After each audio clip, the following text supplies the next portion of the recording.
Olá,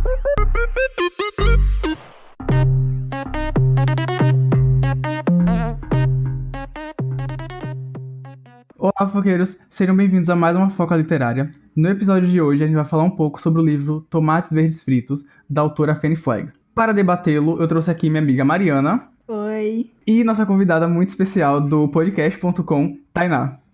Olá! Peraí, Tainá, faça o jabá aí do seu trabalho, fia. Apresente. Vou fazer meu jabá aqui. O podcast.com é onde eu falo de livros, séries e filmes, principalmente com conteúdo LGBT. E vamos à sinopse do livro. Eu, particularmente, achei muito difícil conseguir resumir isso. Eu lembro que quando eu terminei de assistir o filme, eu consegui resumir perfeitamente, mas agora, um ano depois, fracassei. Mas é basicamente o seguinte: a gente vai acompanhar a Evelyn, que ela é uma mulher de 48 anos, frustrada com a vida. Daí ela começa a ir todo domingo para uma casa de repouso, onde ela vai fazer amizade com uma senhorinha muito fofa, a Nini. E essa senhora ela vai contar umas historinhas para ela da época que ela era mais jovem. A partir disso, a Evelyn vai começar a sentir uma força maior para buscar mudar a situação em que ela estava. E essas histórias que a Nini conta são basicamente focadas na Edie e Ruth, um casal perfeito, e o café delas. Vamos ao nosso primeiro ponto de debate. Eu queria falar com vocês sobre a Edie e a Ruth. E eu, particularmente, tudo que eu queria pra uma historinha de romance água com açúcar. Tem a Edie apaixonada quando é adolescente, tem elas se reencontrando 4 anos depois, ficando juntas, tem um filho, abre um negócio, e com isso eu abro a discussão. Eu acho tudo. É assim, talvez meu chip preferido da vida. Eu acho elas muito, muito, muito fofinhas juntas. Eu só queria que fosse um pouco mais explícito o relacionamento delas. É só isso que, assim, que eu acho que poderia ter mudado um pouquinho, mas ao mesmo tempo eu entendo que o livro se passa numa época que era complicado para você abrir um relacionamento LGBT, mas ainda assim eu acho que o livro poderia ter sido um pouco mais explícito. E o filme, pior ainda, porque o filme, se o livro já só dá a entender o relacionamento, o filme é pior ainda, mostra ainda menos. Nossa, eu estranhei muito, porque eu lembrava que no filme não mostrava muita coisa mesmo, né? E eu fui para ler o livro com essa dúvida, como que vai ser no livro? E como entusiasta, né, de livros com personagens lésbicas ou bissexuais, eu tô acostumada a ler nos livros essa coisa do desejo de ser escrito, da atração, né? E cenas onde os personagens trocam uns beijinhos, uns carinhos, e isso é retratado no livro. E isso não acontece nesse livro, né? E eu fiquei meio que o livro inteiro, assim, na expectativa, mesmo sabendo depois do tempo que não ia acontecer, mas eu ainda queria que tivesse acontecido. Aí eu fui pesquisar, né, pra informações sobre como foi na época que foi lançado, o que foi que a autora disse. E ela hoje vive como uma mulher. Ela se assumiu. Mas na época, ela chegou a falar que, tipo assim, gente, é uma história sobre amor e amizade, mas a sexualidade não importa. E teve um artigo do New York Times que a jornalista disse: a comunidade gay, não era nem comunidade LGBT na época, a comunidade gay reclamou da falta de cenas explícitas. Mas se você for assistir o filme, é muito mais explícito que o livro. Vocês não viram, não? Elas olhando, flertando uma com a outra o tempo todo. Porém, eu fico me perguntando que filme essa mulher assistiu, porque... Eu vi o filme pelo corte do diretor, aí tem, tipo, muito extra e tal. E aí tem uma parte que o diretor fala que a cena que elas começam a jogar comida uma na outra, aquilo é pra ser entendido como a primeira vez que elas transaram. E aí, assim, é complicado, entendeu? Porque é uma cena que eu, assistindo pela primeira vez, eu pensei que aquele seria o primeiro beijo delas, porque realmente você sente uma tensão sexual, assim, naquela cena, mas daí a você esperar que o público infira que aquilo é a primeira cena de sexo, eu acho que é muita coisa. Tem que ver, assim, tipo, foi escrito em 1987, então um tempo difícil para você abrir, assim, como eu falei antes, para você falar abertamente sobre sexualidade. Mas eu acho que ainda assim poderia ter sido um pouco mais explícito. Eu senti muita falta disso, na verdade. Não essa historinha de, para que você quer saber a sexualidade? Porque eu quero. Eu acho importantíssimo saber a sexualidade. Nossa, exatamente. Eu fico muito incomodada quando fica tudo no subjetivo, assim, né? E parece que é só com casal LGBT que tem que ficar no subjetivo. Uhum. Nossa, e a gente fala muito. O pessoal, o crítico de cinema, ele fala muito que o diretor não pode subestimar a inteligência do telespectador, mas nesse caso, ele achou que o telespectador era um gênio. Pois é. Aí é complicado, porque é como Tainá falou. Entendo que, assim, às vezes você quer dar um toque de subjetividade na sua obra e tal, mas eu acho que existe um limite também, né? Tem coisas que você vê e aí você pensa, isso com certeza é uma metáfora. Tem coisa que nada a ver, e aí você só forçou.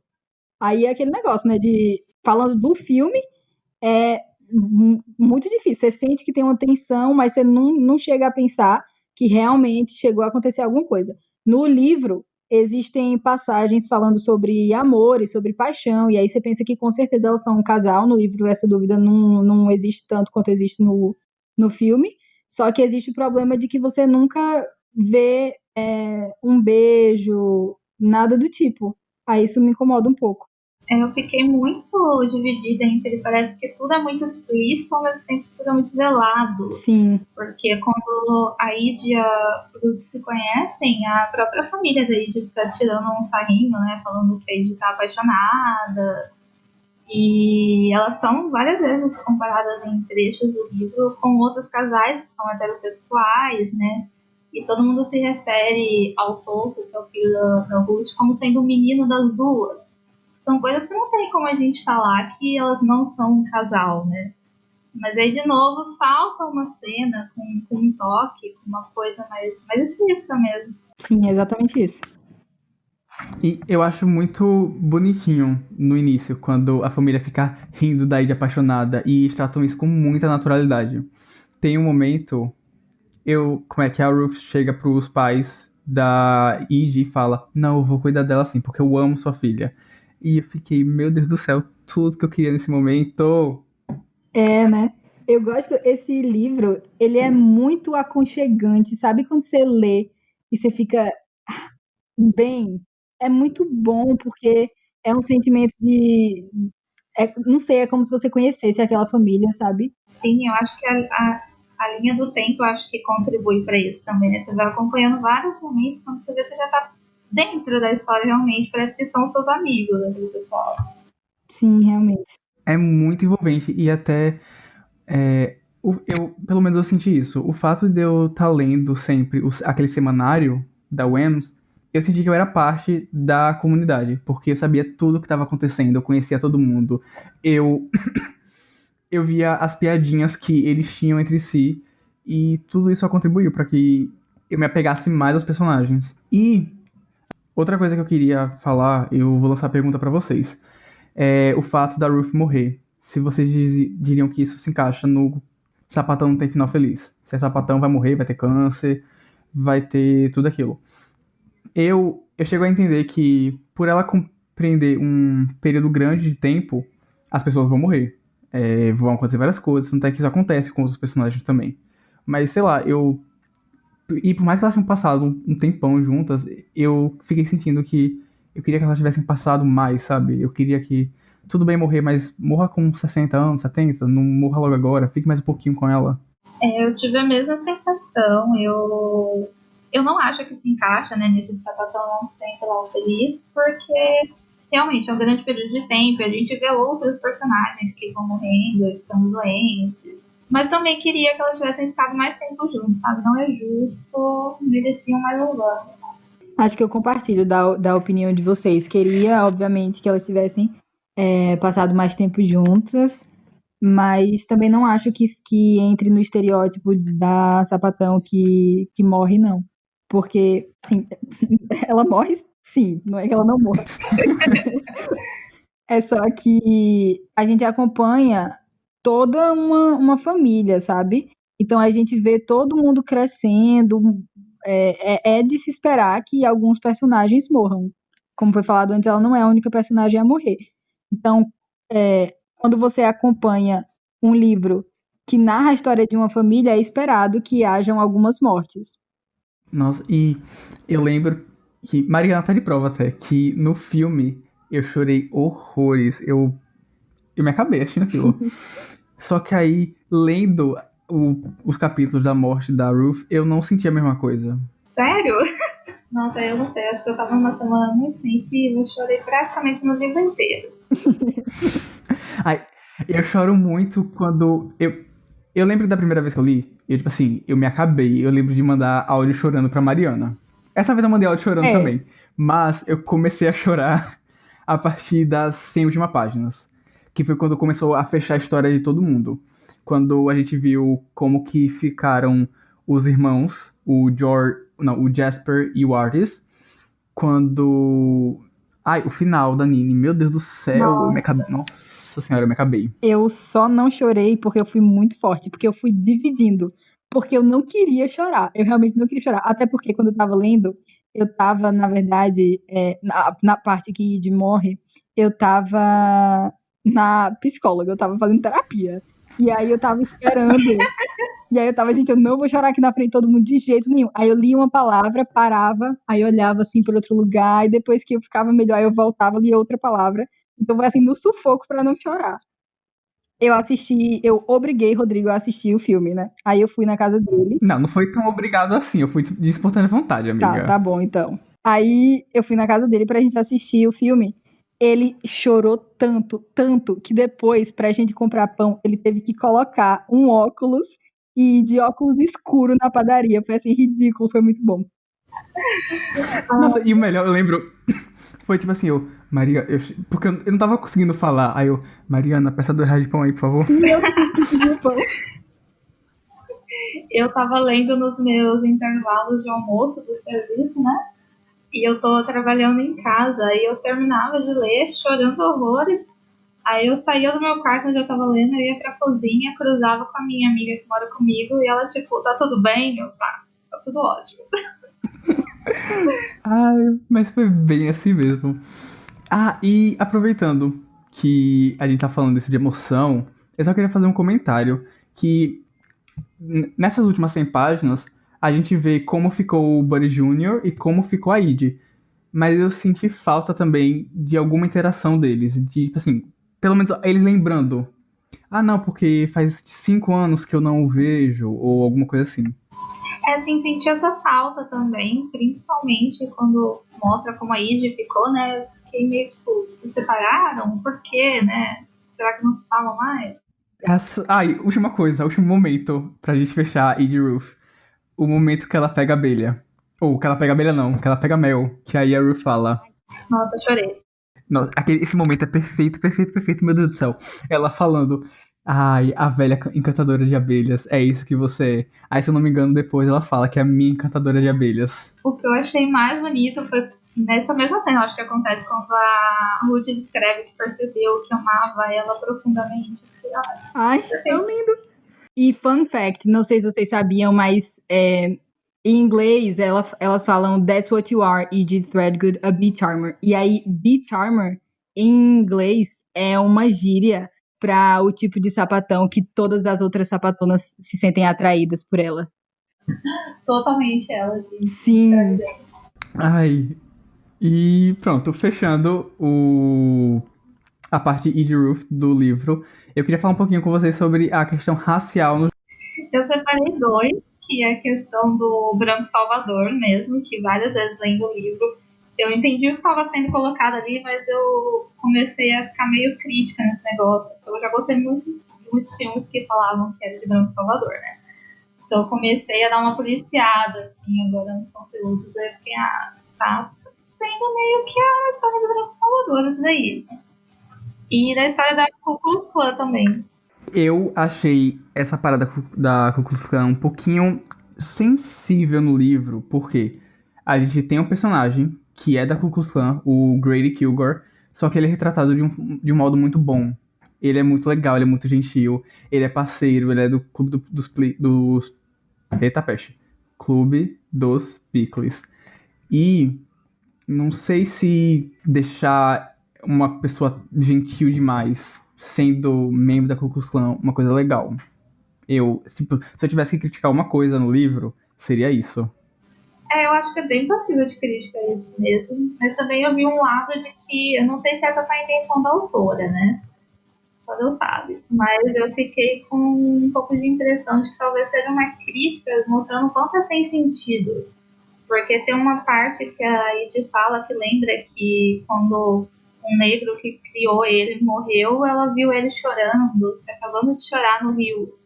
E aí você fala, pô, mas o cara era Ku Klux Klan e tá aqui chorando porque ele amava, né, aquele negro. Olha o quão sem sentido é, o quanto só um negócio de Maria vai para as outras, principalmente no sul, né? Sim, e também o livro se passa no sul dos Estados Unidos, e o sul dos Estados Unidos a gente sabe que eles são mais conservadores. Até hoje existem grupos de Ku Klux Klan no Alabama, por exemplo. E naquela época, a Ku Klux Klan estava assim, no nível altíssimo, então quase todo mundo conhecia alguém que fazia parte. E aí eu acho que isso entra na questão de que às vezes você conhece a pessoa e ela é uma pessoa que é gentil, mas mesmo assim ela é racista, sabe? Eu acho isso que é um assunto extremamente sensível, mas eu também acho que é interessante para a gente perceber que assim qualquer um pode ser racista. Não é porque ele se deu bom dia que ele não vai ser racista, sabe? É tipo um Minion que você fica tipo, putz, mas eu conheci um cara hoje que ele era bolsominion e aí ele era tão legalzinho. Tipo, sim, nem todos vão ser monstros, sabe? É bem isso. A gente constrói muito essa visão, né, do que é o Bolsonaro como sendo um monstro, Sim. sendo horrível. E, só aquela pessoa ficar do nosso lado. E eu acho que isso é até prejudicial quando você faz com que essas pessoas virem monstros, porque aí é mais difícil identificar o problema. Porque você pensa, não, essa pessoa não tem como ser racista, porque racismo é uma coisa muito pesada e muito feia, e todo mundo que é racista é um monstro. E não é. O racismo é estrutural, tá dentro de todo mundo. Então a gente tem que aprender que o vizinho pode ser racista, a mãe pode ser racista, a irmã pode ser racista, você pode ser racista.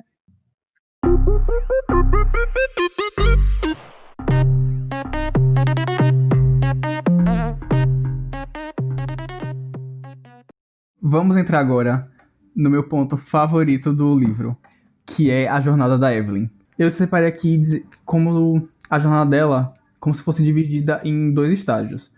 Existe a recusa do cotidiano e o medo da mudança, aí o reconhecimento de que o que a oprime está externo a ela, ela não é culpada. É quando ela começa a pensar que ela ficou virgem para não ser vagabunda, para não ser chamada de vagabunda, ela casou para não ser chamada de solteira, ela fingir orgasmos para não ser chamada de frígida, ela teve filhos para não ser chamada de estéril, e quando ela percebe que tudo isso é em vão, porque o cara do estacionamento vai ser escroto com ela do mesmo jeito, sem nem a conhecer, é um momento muito... como é que eu posso dizer? É um momento muito poderoso, assim, você descobrir que o que oprime não está em você, vem na verdade da sociedade para ela. E é muito triste que ela não se encaixa em lugar nenhum e não tem nada que ela possa fazer para isso. E a questão da idade também é muito mencionada no livro, porque ela é uma mulher de meia idade, e aí ela tá num lugar onde ela não é esperado mais nada dela. Então, como não é esperado mais nada dela, ela não sabe mais o que fazer ou para onde ir, porque ela, como uma mulher jovem, era esperado que ela casasse, tivesse filho, e aí ela só foi seguindo todas essas regras. Chegou um momento em que ela não tem mais filho para cuidar, ela já está casada, então ela fica. E agora, o que é que eu faço? Não existe mais papel social para eu cumprir, então eu não sei mais o que fazer. E aí isso eu imagino que deve ser desesperador. E ela tenta de várias formas encontrar um lugar que ela se encaixe, mas nenhum lugar parece entender exatamente o que é que ela está passando. Sim, tem um trecho que eu acho que é muito... mostra muito, né, isso que ela tá passando, que ela diz que o feminismo chegou tarde para ela. Ela já estava casada, ela já tinha filho, agora você está me dizendo que eu posso ser o que eu quero, que eu posso fazer o que eu quero, que eu não preciso casar, que eu não preciso ser mãe. E o que eu faço agora com essa vida que eu já construí, né? E nos trechos que ela fala que a filha dela fez isso, fez aquilo, que eram coisas que ela achava absurda, e que ela vê a liberdade que a filha dela tem e que ela não consegue sequer pensar que ela poderia fazer uma coisa dessa, porque pra ela parece absurdamente errado, né? Uhum. Nossa, tem uma parte que eu acho pesadíssima e ilustra bem isso, como o feminismo chegou tarde pra ela. Em que ela fala que ela tava lá, entediada demais para as reuniões da Tupperware, ou seja, ela não queria o que a tradição tinha a oferecer e assustada demais para a olhar para a própria vagina. Uhum. Ela tava cansada, eu sinto que ela tava muito no ponto, e que ela tava cansada da superficialidade da vida dela, só que ela também não tava pronta para mergulhar e se descobrir e tomar uma atitude com relação ao que ela descobrisse sobre si mesma. É porque tem essa coisa também de que o feminismo, às vezes, ele é muito. Não sei como colocar isso, mas é muito difícil para uma mulher de meia idade que cresceu numa família conservadora e que assim não tem culpa de absolutamente nada. Ela não tem culpa de absolutamente nada, é só do jeito que ela foi criada. E aí uma mulher desse tipo que entra em contato com um grupo feminista, por exemplo, é um baque muito grande. Então, provavelmente, ela não vai encontrar o seu lugar ali naquele grupo, entendeu? Então, eu acho que esse trecho também me fez pensar sobre como o feminismo precisa ser ainda mais inclusivo. A gente está tentando cada vez mais incluir todos os tipos de mulheres. Essa é a função do feminismo interseccional. Mas essa parte do trecho, quando eu li esse trecho, eu fiquei, putz, eu acho que a gente ainda tem muita luta pela frente. A gente ainda tem muita mulher ainda que não está se sentindo parte desse movimento. E a gente precisa fazer alguma coisa sobre isso. Sim, é o clássico que quando você traz alguns temas que feministas mais novas já estão acostumadas e conversam entre si, você traz isso para uma mesa de almoço com a sua família, por exemplo, ou as pessoas vão ficar indignadas com o que você está falando, vão achar um absurdo ou não vão entender nada, né? Uhum. Então a gente está bem longe de conseguir ser realmente um espaço inclusivo. Eu gosto muito também do que vem logo em seguida, que é quando ela entende que, tipo assim, puta que pariu, eu sou oprimida pelo patriarcado. Aí, e ela vai percebendo tudo que é opressão, não apenas do patriarcado, mas do capitalismo também, que são crianças passando fome, são mulheres sofrendo, são famílias vivendo em barracos. Aí isso gera muita raiva pra ela. Nesse momento eu consegui me identificar porque é o momento que a gente descobre injustiças sociais. É quando a gente descobre que racismo existe, que, meu Deus do céu, Que mulheres são pessoas. racismo é ruim, mulheres são pessoas, e você fica com raiva. Você você quer falar com todo mundo sobre isso, você quer mudar, você quer fazer uma coisa, mas ao mesmo tempo você se sente impotente. Tanto até que ela diz que ela passa o dia como Towanda, como a justiceira que vai fazer diferença, mas aí depois ela volta pra ela, dona de casa, que cozinha e vai dormir cansada. Nossa, essa parte da Tuanda foi uma viagem surreal, né? Foi a representação de toda a raiva que ela estava sentindo. Eu achei muito engraçado. Eu acho muito bom essa parte, porque ela sai de uma coisa muito morna, onde ela só obedecia e fazia o que ela precisava fazer, para um extremo absoluto, assim, o oposto. É, ela é tipo, vou bater nesse carro aqui porque não gostei disso, achei errado, e foda-se, tá com o pau, e lá vai. E eu acho que essa fase é muito importante, a fase da raiva é muito importante para você encontrar seu lugar no mundo, sabe? Porque realmente chega uma hora, você pensa que ela viveu metade da vida dela sendo obediente a tudo. Então não tem como uma pessoa desse jeito não querer gritar e sair desse momento e ter raiva. Acho que a raiva, às vezes, ela é muito importante, porque com raiva você mexe as coisas, sabe? Você muda. Então ela precisava desse momento de toanda, desse momento mais exagerado, para chegar no equilíbrio que ela chega mais pro final do livro. E essa raiva a gente vê que passa naquele momento que eu acho lindo dela na igreja. Que ela diz que ela sentiu júbilo pela primeira vez na vida e ela conseguiu. Ela sabe que nunca mais vai sentir aquilo de novo, mas foi muito importante ela ter sentido e que ela vai pra sempre guardar aquele sentimento. E é interessante também que ela sente isso tudo e ela percebe como que a igreja fez bem para ela naquele momento e tal, mas ela sabe que aquele não é o lugar dela. Ela sabe que aquela é uma igreja majoritariamente frequentada por pessoas negras e que seria complicado para ela. Então ela se beneficia daquilo, mas ao mesmo tempo ela respeita aquele lugar e ela sabe que ela não pode se apropriar daquilo.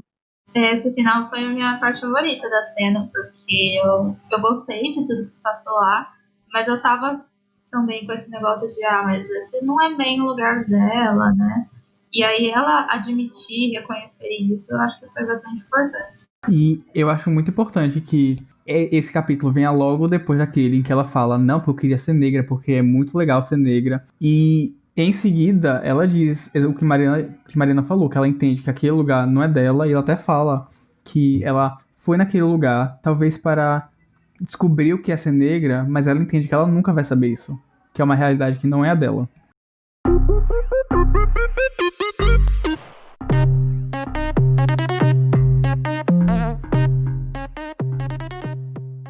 E a gente já passou por basicamente tudo. Eu queria agora comentar o final da Evelyn, principalmente os 2 últimos capítulos dela. Quando ela chega no cemitério pra falar com a Nini e ela diz que conseguiu finalmente o Cadillac rosa, mas que não é a mesma coisa, porque não tá com a amiga dela pra dar um rolê de domingo.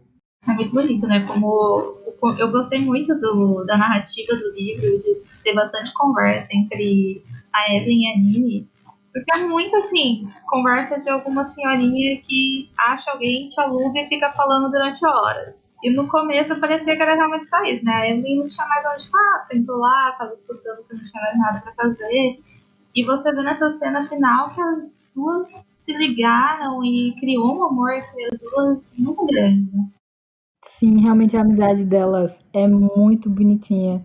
E é como você falou no início, eu achei, quando eu comecei, é porque primeiro eu vi o filme, depois o livro, né? Mas enfim, no livro, no início da obra, eu fiquei, putz, mas um pouco cansativo toda vez essa senhorinha tentando conversar com ela e ela, tá bom, beijo. Só que aí depois você vê essa evolução, é muito bonito e é muito importante, porque você dá mais valor à amizade quando você vê toda a trajetória. E aí, no final, apenas choro, né?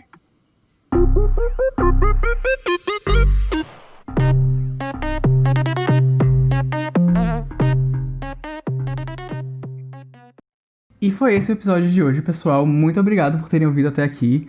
Agradeço também a nossa convidada Tainá. Muito obrigado por ter aceitado. Vai voltar sim para falar mais sobre livro LGBT com a gente. Sim, adorei. E é isso. Nos sigam nas nossas redes sociais, @demontinas, no Instagram, no Twitter. Me siga na minha pessoal também, @_Rodrigo. Mariana? Minha conta pessoal é _maloureiro. E a minha no Instagram e no Twitter, @tainá.com, Tainá com TH. Ai, gente, eu vou me declarar agora, porque eu adoro os tweets de Tainá. É sério, eu me identifico super com tudo. Ai, que Eu bom. até. Eu me policio pra não curtir muita coisa, pra você não achar estranho. Eu achei muito engraçado porque você me chamou no Instagram e aí eu tuitei alguma coisa no Twitter relacionado e aí eu vi que você curtiu, eu fiquei, nossa, ele me segue no Twitter.